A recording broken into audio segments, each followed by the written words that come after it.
ভালোবাসার নজরে তাকাও, একটা কবুল হজের সব হয়ে যাবে। বলেন সুবহানাল্লাহ, বলেন সুবহানাল্লাহ। নবীজি বলছেন, দুনিয়ার মানুষ তোমরা যদি মায়ের সাথে ভালো ব্যবহার করো আর ওই মা যদি তোমার জন্য দোয়া দেয়, আল্লাহ রাজি হয়ে যাবে। বলেন সুবহানাল্লাহ, সুবহানাল্লাহ। সম্মানিত ভাইরা আমার, বন্ধুরা আমার, হযরত আব্দুল্লাহ ইবনে আমর রাদিয়াল্লাহু তাআলা আনহু বলেন, নবীজি সাল্লাল্লাহু আলাইহি ওয়াসাল্লামের সামনে একজন লোক আসলো। যখন নবীজি সাল্লাল্লাহু আলাইহি ওয়াসাল্লাম সাহাবায়ে কিরামদের নিয়ে জিহাদের ময়দানে যাবে, এই সময় একজন লোক উপস্থিত হলো। হযরত আব্দুল্লাহ ইবনে আমর রাদিয়াল্লাহু তাআলা আনহু বলতেছে, ওই ব্যক্তি জিহাদে যেতে চায়। কোথায় যেতে চায়? জিহাদে যেতে চায়। নবীজি সাল্লাল্লাহু আলাইহি ওয়াসাল্লাম বলছেন, তোমার কি মা এবং বাবা বেঁচে আছে কিনা?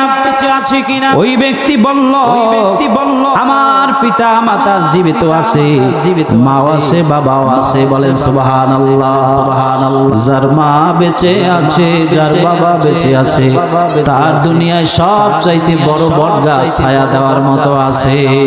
কি বলেন ঠিক কিনা? আজকালের সন্তানরা বুঝতে চায় না এটা। কি বলেন ঠিক কিনা? বিপদে পড়ুক, আপদে পড়ো, রোড অ্যাক্সিডেন্ট করো, যেখানেই মা থাকুক, বাবা থাকুক, সন্তানের এই খবর পেলে, বিপদের খবর যখন পায়, সন্তানের এই বিপদের সংবাদ পাইয়া মা সহ্য করতে পারে না। কি বলেন ঠিক কিনা? মা যদি যেতে না পারে, বাবাকে পাঠায়।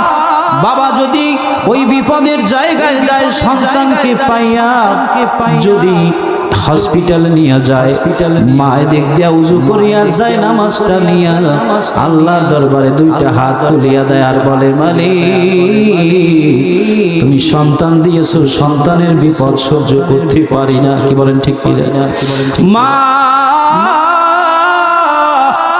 সন্তানের জন্য কত ভালোবাসা মায়ের, এই মায়ের ভালোবাসা সন্তান বুঝতে চায় না।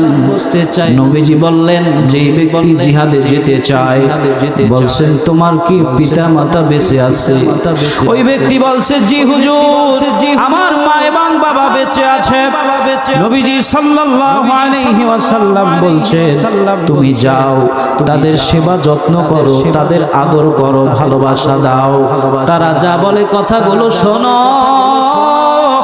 তাদের কথা মতো যদি তুমি চলতে পারো, তারা যদি রাজি হয়ে যায়, খুশি হয়ে যায়, আমি নবীজি সাল্লাল্লাহু